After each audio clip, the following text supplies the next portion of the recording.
بسم اللہ الرحمن الرحیم۔ السلام علیکم، میرا نام عدیل احمد آزاد ہے۔ ایک نئے ویلاگ میں خوش آمدید۔ 3-4 اہم خبریں ہیں آج کے ویلاگ میں، ان پر تفصیل سے بات کریں گے۔ پہلی خبر یہ ہے کہ امریکی صدر جو بائیڈن کہتے ہیں کہ Saudi Arabia is ready to recognize اسرائیل۔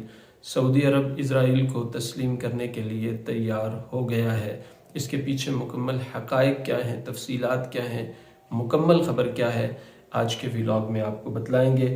اسرائیل نے لبنان کے بارڈر کی طرف افواج بھیج دی ہیں۔ اس کے پیچھے حقائق کیا ہیں اور مکمل بات کیا ہے، اور اب اسرائیل جو غزہ کو تباہ کر چکا ہے، فلسطین کا اکثر علاقہ ہتھیا چکا ہے، اب نئی پیش قدمی وہ کیا کر رہا ہے، کس طرف بڑھ رہا ہے، اور اس کو کون روک سکتا ہے، اس پر آج کے ویلاگ میں بات کریں گے۔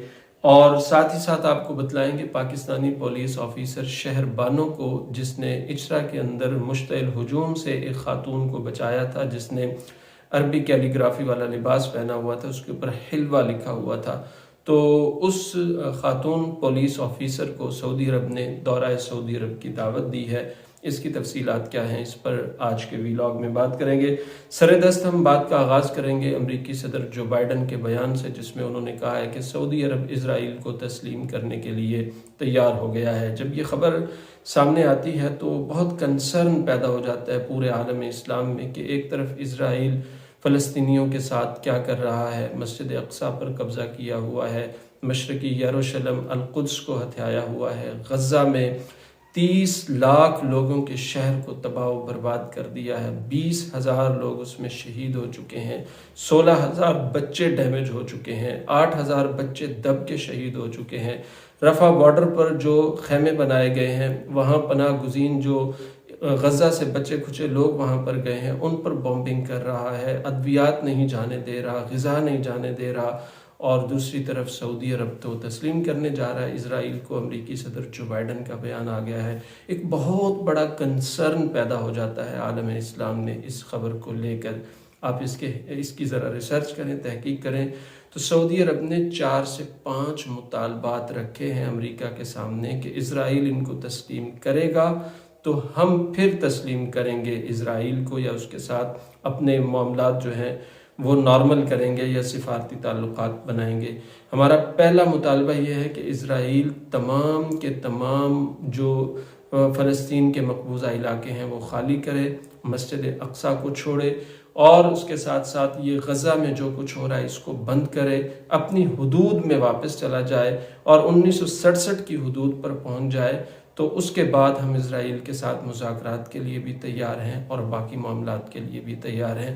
تو پوری خبر یہ ہے، فیصل بن فرحان سعودی وزیر خارجہ نے یہ کہا، امیر محمد بن سلمان سعودی ولی عہد نے یہ کہا، اور تمام جو ریما بنت بندر ہیں سعودی عرب کی امریکہ میں سفیرہ ہیں، انہوں نے بھی یہی کہا۔ تمام لوگ یہ کہہ رہے ہیں کہ 1967 کی پوزیشن پر اسرائیل جائے، غزہ میں جنگ بندی کرے، ادویات جانے دے، اور اس کے ساتھ ساتھ مسجد اقصی کا علاقہ چھوڑے اور فلسطینیوں کے سپرد کیا جائے، الخلیل کو خالی کرے، پھر ہم مذاکرات کے لیے بھی تیار ہیں اور اسرائیل کو تسلیم کرنے کے لیے بھی تیار ہیں۔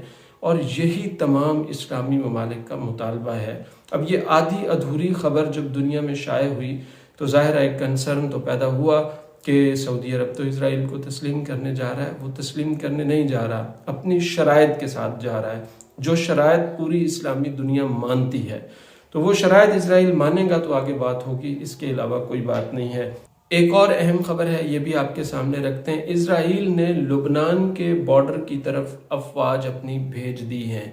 اب حزب اللہ سے ہم پوچھیں گے، حسن نصر اللہ سے ہم پوچھیں گے کہ جب غزہ پر یہ وار شروع ہوئی، غزہ وار شروع ہوئی اور 7 اکتوبر کو حملہ کیا حماس نے اسرائیل پر، تو اس کے بعد ایک بڑی شد و مت سے یہ آواز اٹھائی گئی کہ جناب اب تو ٹائم آ گیا ہے، اب آخری فیصلہ کن جنگ ہونے جا رہی ہے، ہم حماس کے ساتھ کھڑے ہیں، اسرائیل کی اینٹ سے اینٹ بجا دیں گے اور یہ کر دیں گے اور وہ کر دیں گے۔ اسرائیل نامی ہاتھی پورے غزہ کو کھا گیا، اب وہ لبنان کی طرف بڑھ رہا ہے۔ اور یہ باتیں کرنے والے کون تھے؟ حسن نصر اللہ۔ یہ باتیں کرنے والے کون تھے؟ حزب اللہ۔ یہ باتیں کرنے والے کون تھے؟ ایرانی۔ ہم اس وقت بھی کہتے تھے سوشل میڈیا پر کہ یہ باتیں نہ کریں، یہ ایسے ہی بس فلسفیانہ سی باتیں ہیں، یہ جذبات کو برانگیختہ کرنے والی باتیں ہیں، حقائق سے کوئی تعلق نہیں ہے۔ یہ بڑی بدقسمتی ہے ہمارے مسلمان ممالک کی، مسلمان معاشروں کی، کہ ہم حقائق کو سمجھنے کی بجائے بس پیچھے جذبات لے کے کھڑے ہو جاتے ہیں اور تمام معاملات کو خراب کر لیتے ہیں۔ اب حماس کی وجہ سے غزہ تباہ ہو گیا، اب حزب اللہ کی وجہ سے لبنان کی طرف پیش قدمی کر رہا ہے اسرائیل۔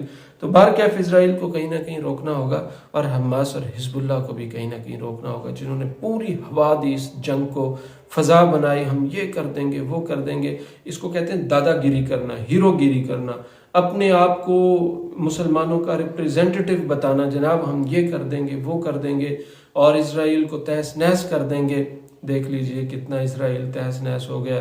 وہ ایک ابو عبیدہ بنایا ہوا ہے، روزانہ شام کو اس کو ٹی وی پر کھڑا کر کے یا اس کی تصاویر بنا کے اس کو ہیرو بنایا گیا، حسن نصر اللہ کو ہیرو بنایا گیا، حماس کو ہیرو بنایا گیا، حزب اللہ کو ہیرو بنایا گیا اور مسلمانوں کو شہید کروایا گیا۔ 30,000 مسلمان شہید کروا لیے، 16,000 بچے شہید کروا لیے، 20-30 لاکھ کا وطن اجاڑ لیا، اور اب اسرائیل پیش قدمی کر رہا ہے لبنان کی طرف۔ تو ہم دیکھتے ہیں کہ حسن نصر اللہ کیا بگاڑتا ہے اسرائیل کا، ہم دیکھتے ہیں حزب اللہ کیا بگاڑ لیتی ہے اسرائیل کا۔ تو یہ صرف زبانی جمع خرچ والے لوگ ہیں، اللہ تعالیٰ انہیں ہدایت عطا فرمائے، اور کیا کہہ سکتے ہیں۔ ایک اور خبر ہے، اس پر بھی آج کے ویلاگ میں ہمیں بات کرنا ہے۔ پاکستانی پولیس آفیسر شہربانوں کو سعودی عرب نے دعوت دی ہے دورہ سعودی عرب کی، اور یہ شہربانوں کون ہیں؟ جنہوں نے اچھرا میں عربی کیلیگرافی پہنی ہوئی لڑکی یا خاتون، جس نے عربی کیلیگرافی کا وہ لباس پہنا ہوا تھا اور اس پر کنندہ تھا حلوہ، لوگ اس کو حلوہ پڑھ رہے ہیں، یہ حلوہ نہیں، یہ حلوہ ہے۔ اس حلوہ کنندہ شدہ کیلیگرافی شدہ وہ لباس پہنا ہوا تھا، تو مشتعل ہجوم اس کو قرآن کی آیت سمجھ کر یا اس کو جو ہے وہ اس جیسا سمجھ کر، قرآن کی آیت جیسا سمجھ کر اس پر حملہ آور ہوا یا اس کو جو ہے مارنے کے قریب پہنچا۔ تو اس پولیس آفیسر نے بڑی بہادری سے اس کو بچایا اور بچا کر وہاں سے لے کر گئیں، اور بعد میں چونکہ ساری بات سامنے آ گئی کہ وہ قرآن کی آیت بھی نہیں تھی، وہ حلوہ تھا، لیکن یہ بہادری جو ہے شہربانوں کی، اس نے اسے پورے افق میں پھیلا دیا، ہر جگہ پھیلا دیا، پوری دنیا میں، عربوں میں، مشرق میں، یورپ میں، امریکہ میں، کینیڈا میں، ہر جگہ اس کو پاکستانی آرمی چیف نے بلا کر شاباش دی، اسے گورنمنٹ کی طرف سے شاباش دی گئی، اسے سعودی سفارت خانے نے مدعو کیا، سعودی سفیر جناب نواف بن سعید المالکی نے دورہ سعودی عرب کی دعوت دی، اور اہل خانہ کے ساتھ، اپنی فیملی کے ساتھ اب شہربانو سعودی عرب کا دورہ کریں گی، عمرہ کریں گی، اور سعودی عرب کی شاہی مہمان ہوں گی، اور سعودی خواتین جو پولیس آفیسرز ہیں، اہلکار ہیں، ان کے ساتھ اپنے تجربات شیئر کریں گی کہ ہجوم کے ساتھ ایسے واقعات میں آپ کیسے ڈیل کر سکتے ہیں۔ ایک تو سعودی عرب کی طرف سے یہ میسج ہے پوری دنیا میں، چاہے وہ انتہا پسندی کسی طرح کی بھی ہو، چاہے مذہبی ہو یا غیر مذہبی ہو، سیاسی ہو یا کوئی اور ہو، سعودی عرب اب اس سے پیچھے ہٹ چکا ہے، اب وہ اعتدال کی راہ پر جا چکا ہے، اب وہ مارنے والوں کا ساتھ نہیں دے گا، اب وہ بچانے والوں کا ساتھ دے گا۔ تو شہربانوں کو ہم مبارکباد پیش کرتے ہیں ان کی اس پذیرائی پر، آرمی چیف نے بھی ان کی پذیرائی کی، گورنمنٹ آف پنجاب نے بھی ان کی پذیرائی کی، اور سعودی عرب نے بھی ان کی پذیرائی کی۔ تو یہ ایک پیشہ ورانہ مہارت اور ریاست کے ساتھ اپنا اخلاص جو انہوں نے دکھایا، یہ یقیناً خراج تحسین کا مستحق ہے۔ اس سے ملک کا نام روشن ہوا ہے، اس سے قوم کا نام روشن ہوا ہے، اس سے عربوں تک، پوری دنیا تک میسج گیا ہے کہ ہم نے ایسے آفیسرز بھی ہیں، اعتدال پسند لوگ بھی ہیں، اور پڑھے لکھے لوگ بھی ہیں جو صرف جہالت پر مبنی چیزوں پر ریئیکٹ نہیں کرتے، بلکہ پڑھے لکھے ہونے کا ثبوت دیتے ہیں اور بہادری کے ساتھ جہالت کا مقابلہ کرتے ہیں۔ تو خراج تحسین کی مستحق ہیں شہربانو، جنہیں سعودی عرب کی طرف سے یہ اعزاز دیا گیا اور سرکاری مہمان بنانے کا اعلان کیا گیا۔